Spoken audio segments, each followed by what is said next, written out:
Welcome back to the Real News Network, coming to you from Boston with Professor Howard Zinn. Thanks for joining us again. Thank you. So we left off talking about you were speaking about the necessity of a mass motion, some kind of a movement on the scale of Vietnam, to send a message to President Obama. Essentially, don't listen to your advisors, listen to this movement. Yes. Before we talk about how a movement like that might get built, why do so many people think that President Obama is anything other than who the advisors are he has picked? Hasn't he picked people that more or less agree with him? Why do we think he's any more than what he appears to be? Every day I talk to people who represent just what you were talking about, friends of mine who have a hard time being critical of Obama. And who keep defending his policies in various ways, weakly, I must say. They wouldn't think so, but weakly saying things like, well, you know, he doesn't have much choice, or, you know, give him more time, or something. But I think the reason for this reluctance to criticize Obama is that his election brought such an enormous wave of relief at the finally getting rid of the Bush administration. And of course, the exuberance, the justified exuberance at having the first African American in the White House. And the enthusiasm for this young, intelligent, articulate person who expressed himself so well.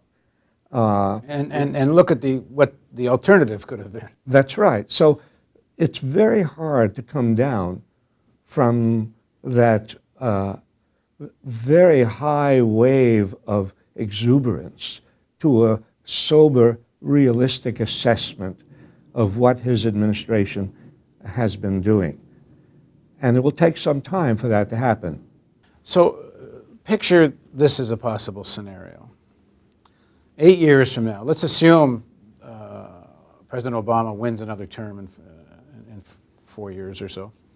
8 years from now, if these policies don't work, all the stimulation, and you could, I suppose, also predict the best case scenario, but a lot of economists are predicting the stimulus is unlikely to work, the banking system is unlikely to be fixed by these current measures, unemployment's likely to rise. We might be seeing some kind of hyperinflation. It's very unpredictable right now, although many people are making lots of predictions. But it don't look good. 8 years from now, this all could be blamed on Obama, and to some extent deservedly or not, because a lot of this is systemic and there's only so much perhaps this administration can do anyway. But we could be facing a Republican ticket with some momentum pointing to what they'll call the failures of the last 8 years. And that ticket could look, could make McCain-Palin look benign. How plausible is this scenario? And what should people do about it? Because so far, most people are still putting their eggs in the Democratic Party basket one way or the other. Well, the scenario that you paint is a frightening one, and it's plausible. It's plausible that if the country feels that the Obama administration has failed in solving very severe problems, that sure, they will turn to whatever the opposition is, just as they turned to Obama, just as even white people who may have been reluctant to vote for Obama were so glad and anxious to get rid of George Bush that they voted for Obama, and he won. So that is a frightening scenario. And I think what the progressive movement needs to do is to really try its best to create the kind of social movement that we had. Well, yes, during the civil rights movement, during the anti-war movement, go back to the trade union movement of the 1930s, to the organization of the unorganized, to the strikes that took place. Let's think of Roosevelt coming into office in the beginning of 1933. And what did he face? He faced, just recently faced the bonus marches, thousands of veterans assembling across the Potomac from Washington, D.C. He faced unemployment councils and tenants movements and general strike in San Francisco, general strike in Minneapolis, the whole city being tied up, hundreds of thousands of strikers in the textile mills of the South. Yes, a country in turmoil. And I think it would take, and people may be alarmed by this, but the truth is what's more alarming is what we're facing now. Social turmoil is not alarming if it leads to something good. I mean, the turmoil that black people created in the South in the 60s, it was turmoil, but it was constructive. It led to change.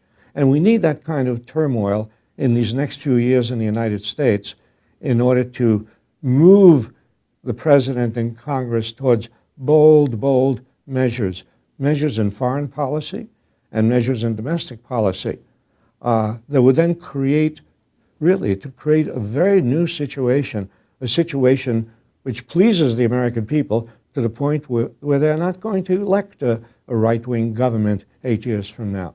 When you talked about what happened in the 30s, almost every sentence included a strike or some kind of action that involved the trade unions in one way or the other. Yes. And to a large extent, whatever movement there was in the 1930s was because there was this emerging trade union movement. So in the next segment of our interview, answer the question why in the private sector there's something, I think, 7.2% of workers in unions. And if you add the public sector, I think you're lucky to get to 11%. And so why are we at such historically low levels of unionization? And what might be done about it? Please join us for the next segment of our interview with Howard Zinn.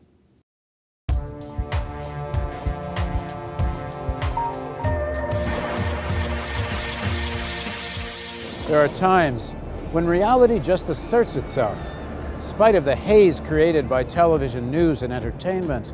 Sometimes crisis rips a tear in the fabric of myth and propaganda. Now a profound economic crisis has ripped asunder the American dream itself. Millions of people losing jobs and homes. They lack proper health care and any real sense of security. Since 2001, workers' wages have fallen or remained stagnant, even though worker productivity has risen almost 33%.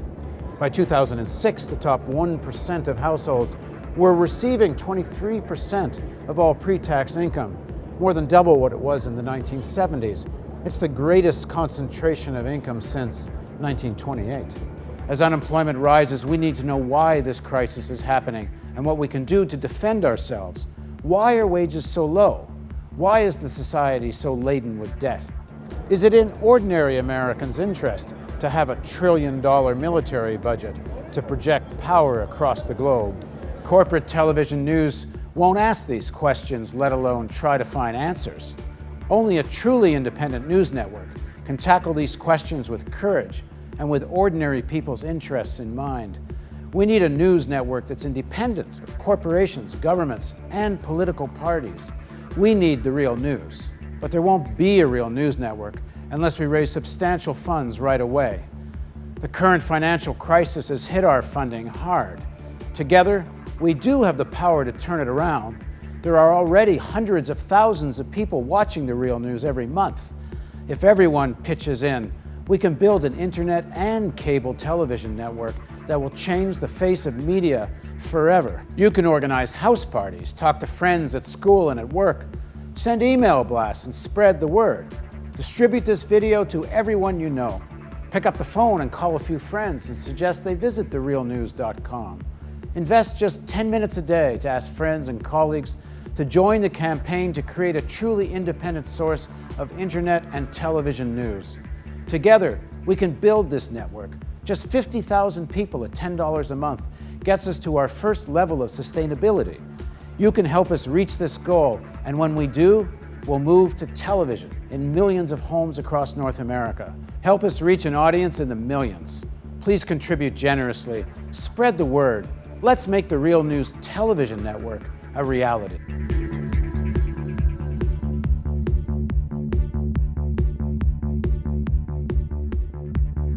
Your tax-deductible donation makes it possible. Please contribute at therealnews.com.